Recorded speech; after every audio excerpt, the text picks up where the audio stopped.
What is going on, guys? It's Andrew back with another video, and today we are finally getting to the top 10 list of the year. Now, if you guys saw my video last year, you would have seen my top 10 pickups of 2020. Real quick update, the man bun is gone. It was just time. So, hate it, love it, leave a comment, let me know. I posted a picture on my Instagram a little while ago of the pile of sneakers I was going to be talking about when I make my top 10 pickups of 2021 video. Currently I'm stuck at home because I have COVID, and that sucks, but it is what it is.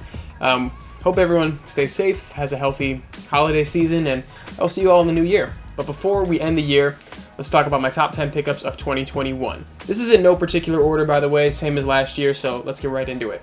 The first is going to be the Lightning Jordan 4. Now, some of you might be thinking this was one of the better Jordan sneakers to release this year. It's one that we've all been waiting a long time for.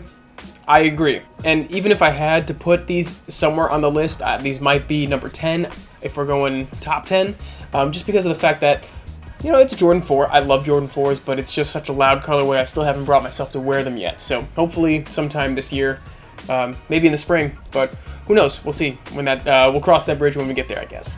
So there you have it, the first on the list, the Jordan 4 Lightning. Now the second pickup on this list is another one that I still have yet to wear, unfortunately, but this is the Griffey Air Max 90. The Swingman colorway of the Ken Griffey sneaker is one that made a comeback this year, and they released a Air Force 1, an Air Max 90, and the original Ken Griffey Swingman.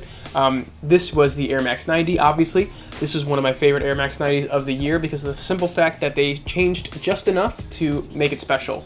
So the baseball stitching on the side paneling, the extra swoosh on the front toe box, and just the color scheme in general. It's a classic colorway, and as someone who's a big Ken Griffey fan, this was a must-cop. So for that reason, these made the top 10. Now, there is going to be some recency bias because a lot of sneakers that I bought later in the year turned out to be some of my favorites. So that's going to happen, but at the same time, these shoes do deserve to be on the list. Number 3 on the list is the Cause Sacai Nike Blazer Low in Team Red. This came out in a variety of different colorways. You guys saw my video. If you hadn't already, go ahead and check that out. This is the only Sacai Blazer I've been able to pick up in the history of Sacai Nike collaborations and Sacai Blazer collaborations. So very happy to have these. I'm a big fan of Cause's work, so I'm very happy to have a piece of Cause and Nike collaborations. And of course, with Sacai making a name for themselves in the sneaker world, it's just a must-cop. Very happy to have these in the collection, and let's move on to number 4. Next up on the list is the Air Max BW in Persian Violet. Now this year, I was really happy to see them make a comeback with this colorway, especially with this model sneaker. It's one that we've seen time and time again over the years, but it's one that I think is just a timeless sneaker, and I wear this in the gym all the time. It's really easy to wear, it's really comfortable, and I'm just really glad that they were so under the radar this year and so easy to buy. In the future, people might regret passing up on these, but nonetheless, there you have it, the Air Max BW in Persian Violet. Now, speaking of sneakers that I think people are going to regret passing up on, now speaking of sneakers that people are going to regret passing up on, we have the Nike Air ACG Moab in the Retin Birch.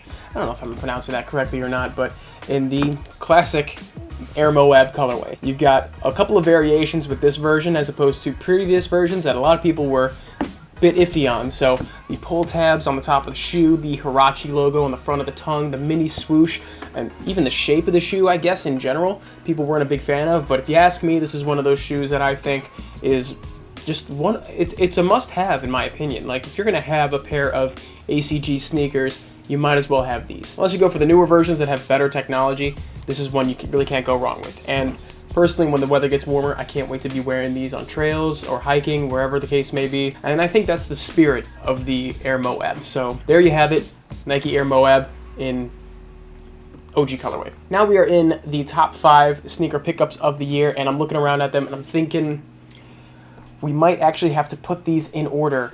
So at the actual top 5 themselves is going to be here. So let's get started. At number 5, this was a tough decision. The New Balance Joshua Valdez 57/40. If you guys haven't seen my video unboxing this one and the other New Balance model that Joshua Valdez collaborated on, please go ahead and check it out. This is one of my favorite New Balance collaborations of the year, and that's saying something because this is one of 2 that appear on this list. One that I'm very happy to have in the collection, one that I cannot wait to wear, one that I think is just so unique and properly done. It's a properly executed collaboration, and I'm very happy with the result of these. So there you have it, number 5, the New Balance 57/40 Joshua Valdez. Moving on to number 4, we've got the Puma Air Max 1 in Burgundy. It was the unique mudguard cut, it was the colorway, it was the fact that, you know, they were just such a properly done collaboration. Again, now I feel like properly done collaborations is just the standard that should be met. I feel like some collaborations are just complete misses. I feel like to say this is a properly done collaboration is to undersell it. I really feel like this is one of the best Air Maxes to release in a long time. This collection that Puma did with Nike with the wavy mudguard, it's just so well done. I'm upset I don't have any of the other colorways, but I'm very happy to have this one. So there you have it, number 4, the Air Max 1 Puma. Kicking off number 3, now that we're in the top 3. Number 3 here is the New Balance 1500, made in England. Now this is not a collaboration, this is not a special colorway, this is just a shoe I genuinely love. Now this is one that I don't think I made a video on this sneaker. I ended up picking these up from the good people at Unheard of course, while I was in Cincinnati earlier this year. And this is just one of those shoes that is so comfortable right out the box. The 1500, it's a very sleek runner-esque style. It's properly cushioned, it's super comfortable, the materials are fantastic, and this is a shoe that, when I say materials are good on a sneaker, it's a testament to how well they hold up and how well they clean up too.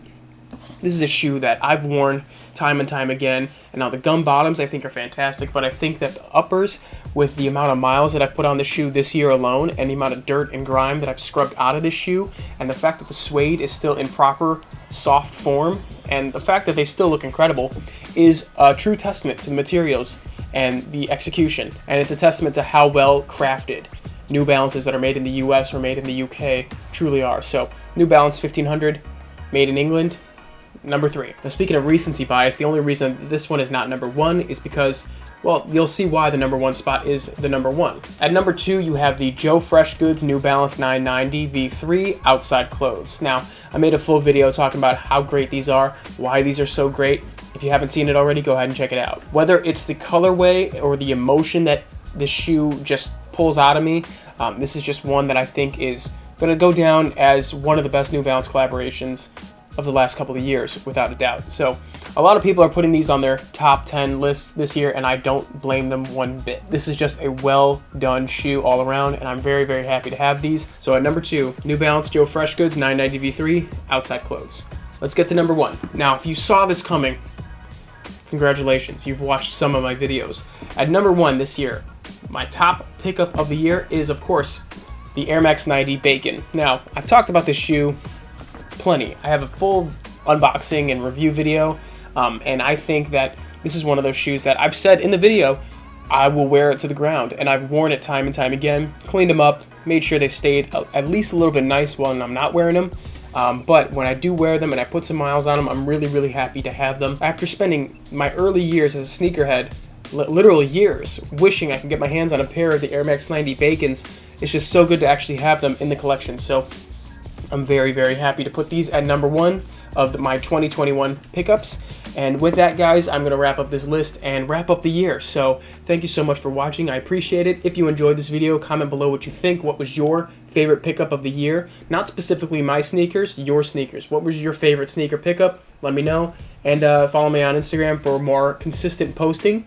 And until next time, guys, until next year, I should say, this is Andrew signing off. Peace.